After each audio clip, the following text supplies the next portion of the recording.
प्रतियोगी परीक्षाओं की तैयारी करने वाले सभी प्रतिभागियों को डॉक्टर अंजू टिन्ना का नमस्कार।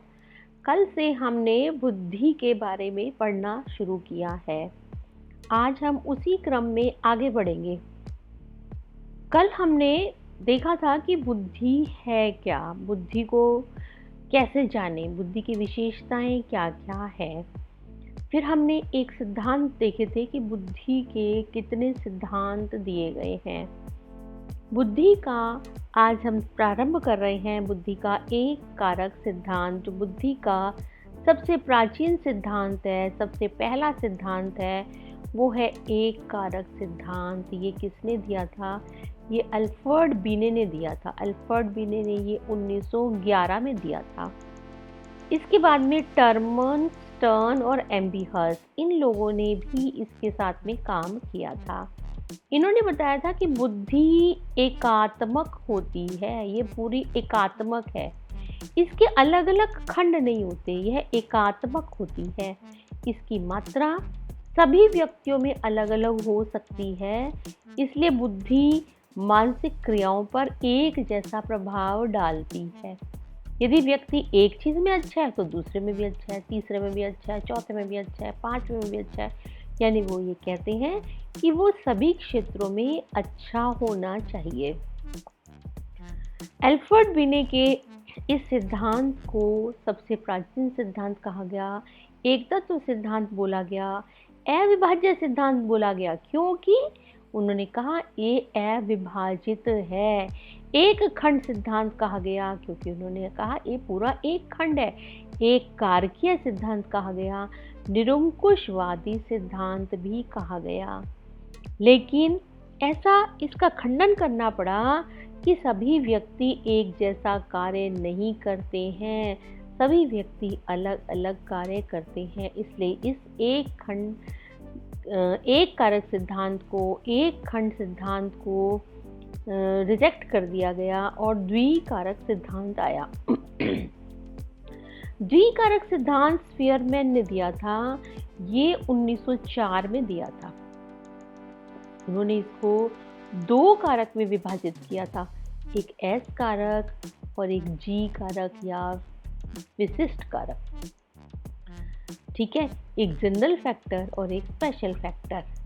सामान्य कारक उन्होंने बोला, सामान्य कारक वो हैं जो जन्मजात होते हैं, जो जन्मजात होते हैं, और विशिष्ट कार्य हैं जो मानसिक क्रियाओं के साथ में अलग अलग उत्पन्न होते हैं, जो सामान्य कारक के साथ जुड़ करके उत्पन्न होते हैं। विशिष्ट कारक सभी व्यक्तियों में अलग अलग पाए जाते हैं। स्पीयरमैन ने जो सामान्य फैक्टर कहा उसके बारे में हम कुछ बातें याद कर लें। इसको जी कारक कहा गया, नंबर 1। यह कारक जन्मजात होता है, नंबर 2। यह वंशानुगत लक्षणों से प्राप्त होता है, नंबर 3। इस पर परीक्षण और वातावरण का प्रभाव नहीं पड़ता, 4। यह अर्जित नहीं किया जा सकता, 5। सभी क्रियाओं के लिए इसका मान इकाई होता है, 6। इसको मानसिक सामान्य मानसिक ऊर्जा भी कहा जाता है। ये 7 बातें सामान्य कारक के लिए कही, किसने कही? स्पीयरमैन ने कही। स्पीयरमैन के द्विकारक सिद्धांत में एक सामान्य कारक और एक विशिष्ट कारक, ठीक है, एक जनरल कारक और एक एस कारक। विशिष्ट कारक, इसको एस कारक भी कहा गया। यह वंशानुगत नहीं होता, यह वंशानुगत नहीं होता, वो वंशानुगत होता है। यह वातावरण के द्वारा अर्जित होता है, वो वातावरण के द्वारा अर्जित नहीं होता। इस पे परीक्षण और वातावरण का प्रभाव पड़ता है। चौथी बात, प्रत्येक कार्य के लिए इसका मान अलग अलग होता है। इसका निर्माण विशिष्ट कारक से, सामान्य कारक से ही होता है। विशिष्ट कारक का निर्माण सामान्य कारक से ही होता है। ये सामान्य कारक है, एक ही होगा, ठीक है, वंशानुगत होगा। और ये विशिष्ट कारक है, ये बहुत सारे अलग अलग हो सकते हैं। जितनी प्रकार की योग्यता होगी उसी प्रकार से हमारे विशिष्ट कारक अलग अलग हो सकते हैं। लेकिन 1911 में इन्होंने इसको बदलकर त्रितत्व सिद्धांत कह दिया। उन्होंने कहा जैसे ये सामान्य कारक हो गया, ये हमारा विशिष्ट कारक हो गया, लेकिन ये जो बीच का हिस्सा है, ये वाला हिस्सा, ये न तो विशिष्ट कारक है न सामान्य कारक है। इसको उन्होंने सामूहिक तत्व कहा। और ये जो तीसरा तत्व सामूहिक तत्व है, इसको उन्होंने कलेक्टिव फैक्टर, जी फैक्टर और एस फैक्टर के साथ में जोड़ दिया। यानी कि पहले एक जनरल फैक्टर होता है, फिर एक विशिष्ट कारक होता है, लेकिन उसके अलावा कुछ सामूहिक तत्वों का निर्माण होता है। ये सामूहिक तत्व वो हैं जिस पर दोनों ही चीज़ों का, सामान्य का और विशिष्ट का प्रभाव नहीं पड़ करके वो एक समूह से निर्मित होता है। इसलिए इसको इन्होंने त्रितत्व सिद्धांत भी बोला। ठीक है, एक तत्व सिद्धांत किसका था? एक तत्व सिद्धांत हमारा स्टेफन बीने का था। दो तत्व सिद्धांत किसका था? स्पीयरमैन का था। और स्पीयरमैन का ही एक तीसरा तत्व सिद्धांत भी उसी का ही था। थॉर्नडाइक का बहुकारक सिद्धांत, थॉर्नडाइक का अल्पतंत्रीय सिद्धांत। थॉर्नडाइक के इस सिद्धांत को ऊपर भी बहुत सारे प्रश्न पूछे जाते हैं। थॉर्नडाइक के इस सिद्धांत में उन्होंने कहा कि सामान्य तत्व तो है, विशिष्ट तत्व भी है, लेकिन ये बहुत बहुकारक होते हैं।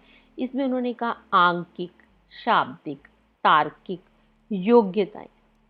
ये समस्त ऐसी योग्यताएं हैं जो मानसिक क्रियाओं से प्रभावित होती है। तो मूल कारक, सामान्य कारक जो हमारे स्पीयरमैन ने बोला, उसी को इन्होंने आगे बढ़ाया। इस सिद्धांत का नाम संबंधवाद सिद्धांत भी था। इन्होंने कहा कि जब भी कोई सामान्य या विशिष्ट हमारे तंत्रिका तंत्र में परिभ्रमण करता है, कोई कार्य, कोई काम, कोई भाव, तो उसके साथ में हमारे मानसिक संबंध बनने लग जाते हैं। और ये मानसिक संबंधों की संख्या जितनी अधिक होती है, वह उतना ही अधिक बुद्धिमान होता है। किंतु व्यक्ति के विषय की मूल योग्यता दूसरे विषय की मूल योग्यता अलग अलग होती है। सामान्य कारक का कुछ अंश तो सामान्य मानसिक क्रियाओं में निहित होता है, परंतु बाकी जो है वो मूल ये तो सामान्य के लिए, लेकिन जो बाकी हिस्सा है ये सब हमारे दूसरे हिस्से के लिए दूसरी योग्यताओं का मूल कारक बनता है। इसका इन्होंने उदाहरण रेत के टीले से देते हैं। ये रेत का टीला कुछ इस प्रकार से शक्ल होती है रेत के टीले की, है ना। ये कहते हैं कि रेत का टीले में इसकी आकृति है, आकार है, लंबाई है, चौड़ाई है, ये 4 गुणों का समावेश है। तो ये 4 गुणों के हिसाब से ही अलग अलग योग्यताओं का निर्माण होता है। इसलिए इसको बालू रेत टीले का सिद्धांत भी कहते हैं। अब ये बालू रेत कितनी चीजों से मिलकर बनी है? छोटे छोटे रेत के कणों से मिलकर बनी है। यानी बालू के अंदर बालू जो है वो उस टीले का निर्माण कर रही है। इसलिए इन्होंने इसको परमाणुवादी सिद्धांत भी बोला। उभयनिष्ठता का सिद्धांत, यदि हम इस चित्र की तरफ देखेंगे तो जो सामान्य कारक है और जो विशिष्ट कारक है, इसके बीच में ये जो हिस्सा है जिसमें हमारा उभयनिष्ठता उत्पन्न होती है, जिसमें दोनों का फैक्टर, दोनों की मिलान होता है, उसको हम उभयनिष्ठ तत्व कहते हैं। ये उभयनिष्ठता जिन जिन योग्यताओं में होती है, वो योग्यता में हमें ज़्यादा पारंगतता मिलती है। इसलिए इसको उन्होंने उभयनिष्ठता का सिद्धांत भी बोला। इसके अलावा थॉर्नडाइक के इम्पोर्टेंट क्वेश्चंस जो आते हैं वो आते हैं कि थॉर्नडाइक ने बुद्धि 3 प्रकार की बताई और वो बुद्धि रुचियों के अनुसार बताई। ठीक है, 3 प्रकार की बताई, रुचियों के अनुसार बताई। कौन कौन सी बुद्धि बताई? अमूर्त बुद्धि, सामाजिक बुद्धि और मूर्त बुद्धि। अमूर्त बुद्धि किसको बोला? चित्रकार, साहित्यकार, डॉक्टर, वकील, दार्शनिक। ये सब की जो बुद्धि होती है वो अमूर्त बुद्धि होती है। ये लिखने, पढ़ने, समझने और तार्किक चिंतन करने में आवश्यक होती है, संज्ञान करने में आवश्यक होती है। सामाजिक बुद्धि, सामाजिक बुद्धि समाज के अनुकूल व्यवस्थित करने की योग्यता सामाजिक बुद्धि है।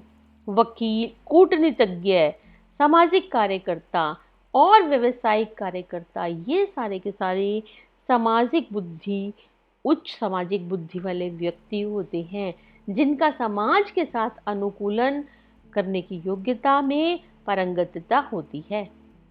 मूर्त बुद्धि, मूर्त बुद्धि को गामक बुद्धि भी कहा जाता है। इंजीनियर, कारीगर, मैकेनिक, जो मशीन से जुड़ी हुई बुद्धि होती है वो मूर्त बुद्धि कहलाती है। अब इंजीनियर की कौन सी बुद्धि है? मूर्त। लेकिन डॉक्टर की कौन सी बुद्धि है? अमूर्त। चित्रकार की कौन सी बुद्धि है? अमूर्त। इस प्रकार के क्वेश्चंस भी पूछे जाते हैं। चलिए अब अगली स्लाइड की तरफ चलते हैं। थॉर्नडाइक ने बुद्धि के कितने प्रकार बताए? अभी हमने देखा 3। कौन कौन से? अमूर्त, मूर्त और सामाजिक। थॉर्नडाइक के अनुसार बुद्धि का प्रकार नहीं है। देखिए, अमूर्त, मूर्त और सामाजिक नहीं है, यांत्रिक बुद्धि, क्योंकि जो मूर्त बुद्धि है वो मशीनों से जुड़ी हुई होती है और यांत्रिक शब्द का मशीन से ही रिलेशन है, इसलिए इसको यांत्रिक बुद्धि, इसका प्राइवेसी सा कहा गया। लेकिन उसने जो डिवीजन दिया वो कौन सा दिया? अमूर्त, मूर्त और सामाजिक। यदि इस प्रकार का प्रश्न आए तो आपको यांत्रिक बुद्धि इसका प्रकार नहीं है। चित्रकार, कलाकार, गणितज्ञ में कौन सी बुद्धि पाई जाती है? मैंने अभी आपको बताया। चित्रकार, कलाकार, डॉक्टर, साहित्यकार, दार्शनिक, कौन सी बुद्धि पाई जाती है? अमूर्त बुद्धि पाई जाती है। ठीक है, अगला प्रश्न, सोच समझ, सोच समझ, विभेदन क्षमता, समस्या समाधान, योग्यता, प्रभावी संप्रेषण किस क्षमता के अंतर्गत आते हैं? बताओ जरा। उद्यमी, उद्यमी होता है जो मजदूर वर्ग कार्य करते हैं, वो उद्यमी क्षमता है ना। शारीरिक क्षमता, उद्यमी को हम शारीरिक क्षमता भी कह सकते हैं, जो मजदूरों के द्वारा होती है, वो नहीं हो सकता। सामाजिक क्षमता, जो समाज के साथ में है, वो नहीं हो सकता। सांवेगिक क्षमता, जो संवेगों के निर्धारण पर होती है। संज्ञान, संज्ञान क्या होता है? तर्क करना, सोचना, समझना, विभेदन करना, समस्या समाधान करना, प्रभावी संप्रेषण करना, ये सारी संज्ञान क्रियाएं हैं। तो हमारी संज्ञानात्मक क्षमता के अंतर्गत ये सारा आता है। सोच समझ, विभेदन क्षमता, समस्या समाधान, योग्यता, प्रभावी संप्रेषण, ये सभी किस क्षमता के अंतर्गत आते हैं? संज्ञानात्मक क्षमता में आते हैं। क्लियर? बुद्धि परीक्षण जो नापता है वही बुद्धि है। ये परिभाषा किसने दी? बुद्धि परीक्षण जो मापता है वही बुद्धि है। ये परिभाषा बोरिंग ने दी थी। नाम है बोरिंग, बात कितनी कमाल की कही। बुद्धि परीक्षण जो मापता है वही बुद्धि है। बुद्धि एक सार्वजनिक क्षमता है जिसके सहारे व्यक्ति उद्देश्यपूर्ण कार्य करता है, विवेकशील चिंतन करता है, वातावरण के साथ प्रभावकारी ढंग से समायोजन करता है। ये कथन किसका है? ये वैक्सेलर का है। लेकिन इसमें देखिए बुद्धि के गुण पता लग रहे हैं। बुद्धि एक सार्वजनिक क्षमता है, सबके पास बुद्धि होती है। बुद्धि के सहारे व्यक्ति उद्देश्यपूर्ण क्रिया करता है। हम सब अपने काम करते हैं तो हमारे को बुद्धि की आवश्यकता होती है। बुद्धि विवेकशील चिंतन कराता है। बुद्धि वातावरण के साथ में समायोजन करवाता है। ठीक है, ये परिभाषा किसकी है? वैक्सेलर की है। बुद्धि का अर्थ, बुद्धि वातावरण के साथ समायोजन करने की क्षमता है, बिल्कुल अभी देखा पीछे ही अपने। बुद्धि सीखने की क्षमता है, बिल्कुल ये भी अपने पीछे देखा। बुद्धि अमूर्त चिंतन की क्षमता है, बिल्कुल। तो आंसर हो जाएगा सभी। बुद्धि में ये सारी चीजें हैं। बुद्धि में कौन सी विशेषता नहीं है, यहाँ पे नहीं ढूंढना है। बुद्धि कई क्षमताओं का योग है। बुद्धि की मदद से व्यक्ति उद्देश्यपूर्ण कार्य करता है। समस्या समाधान हेतु व्यक्ति बुद्धि से उत्पन्न सोच का सहारा लेता है। बुद्धि से व्यक्ति अविवेकपूर्ण चिंतन करता है, नहीं। बुद्धि से व्यक्ति विवेकपूर्ण चिंतन करता है। तो उसने नहीं पूछा है, तो आंसर हो जाएगा 4। दो समान इच्छित लक्ष्यों के बीच चयन का द्वंद्व कहलाता है। द्वंद्व, आपने द्वंद्व याद होगा, आपने पढ़ा होगा। इसके बारे में यदि थोड़ा सा बात करें तो 3 प्रकार के द्वंद्वों की बात करी गई है ना। इसमें उपागम उपागम, उपागम परिहार, परिहार परिहार, परिहार उपागम, और ये तो सेम सी बात हो गई। 3 प्रकार के द्वंद्व कौन कौन से होते हैं? यदि आप सबसे पहले उपागम उपागम को याद करो तो उपागम उपागम में क्या होता है, ये व्यक्ति है मान लीजिए, तो उसके पास में 2 लक्ष्य होते हैं और ये दोनों लक्ष्य सिमिलर, उसको प्यारे हैं, दोनों के सामने उसका आकर्षण सिमिलर है और उसको यहाँ पर किसी एक को लेना है, एक को नहीं लेना है, तो वो कहलाता है उपागम उपागम संघर्ष। ये उपागम उपागम संघर्ष में हमारा निर्णय करना मुश्किल हो जाता है, प्लस और माइनस। जैसे कोई गधा घास के ढेरों के बीच खड़ा है लेकिन फिर भी भूख से मर गया, उसको ये समझ में ना आया कि कौन सी घास खानी है। यदि यह निश्चय नहीं कर पाता है तो वो कहलाता है उपागम उपागम संघर्ष। परिहार परिहार संघर्ष, जब कोई व्यक्ति छात्र पढ़ने का परिश्रम नहीं करेगा तो पास भी नहीं होगा, और वो परिश्रम भी नहीं करना चाहता और पास होना चाहता है। परिश्रम तो वो नहीं करना चाहता और पास होना चाहता है, तो ये दोनों बातें संभव नहीं है। तो ऐसी बातें कहलाती हैं परिहार परिहार संघर्ष, जब वो दोनों ही चीज़ों से बचना चाहता है। उपागम परिहार संघर्ष, जब उसको एक चीज़ अच्छी लगती है और दूसरी चीज़ उसको अच्छी नहीं लगती है, तो उसको जो तनाव उत्पन्न होता है उसको कहते हैं उपागम परिहार संघर्ष। जैसे बालक कोई मैच खेलना चाहता है लेकिन उसको लगता है कि मुझे किसी भी प्रकार का चोट ना लगे। अब इस प्रश्न का हल कर लो। 2 समान इच्छित लक्ष्य, 2 समान इच्छित लक्ष्य किसमें थे? उपागम उपागम, उपागम उपागम इसका सही आंसर हो जाएगा कि वो क्या चाहता था, भूगोल भी चाहता था, नागरिक शास्त्र भी चाहता था, दोनों पढ़ना चाहता था, लेकिन उसको एक को त्यागना पड़ता है, तो वह द्वंद्व उपागम उपागम द्वंद्व कहलाता है। पूर्व संज्ञानात्मक चिंतन का एक पक्ष जो निर्जीव वस्तुओं के जीवन का भाव प्रकट करता है। पूर्व संज्ञानात्मक चिंतन अब इसमें से हम देख लेते हैं क्या क्या है।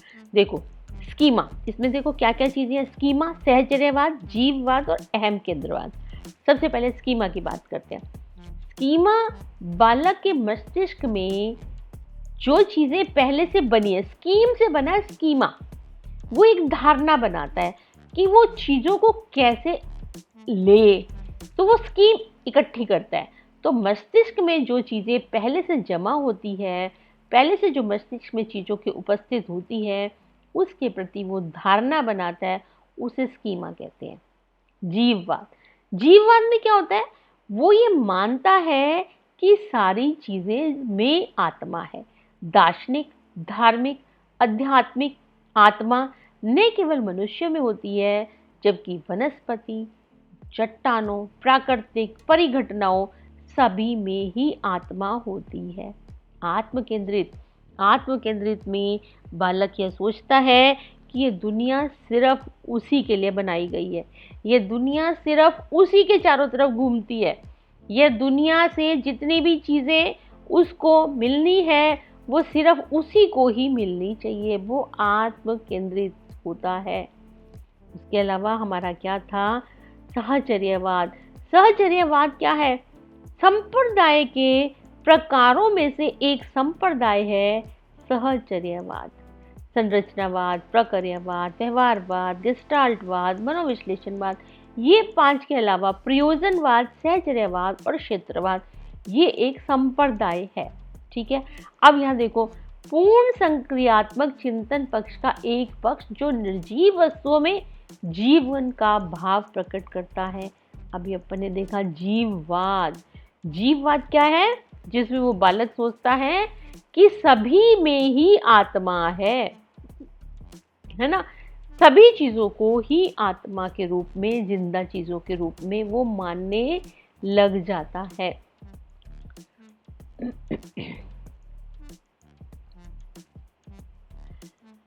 हाँ, बुलिमिया। ये एक प्रश्न कई बार आया है, बुलिमिया। मुझे नहीं मालूम ये प्रश्न क्यों आया है, बट ये प्रश्न आया है इसलिए मुझे यहाँ पर डालना उचित लगा। बुलिमिया एक भोजन संबंधी विकार है। बुलिमिया क्या है? एक स्टमक डैमेज हो जाता है ओवर ईटिंग से, इलेक्ट्रोलाइट इम्बैलेंस हो जाता है ओवर ईटिंग से, वॉमिटिंग्स होती है, अल्सर होता है, थ्रोट में इन्फेक्शन होता है। तो एक भोजन संबंधी विकार है बुलिमिया। ठीक है। बेसिक शिक्षा हेतु महात्मा गांधी ने किस पाठ्यक्रम पर बल दिया? हस्तकला केंद्रित।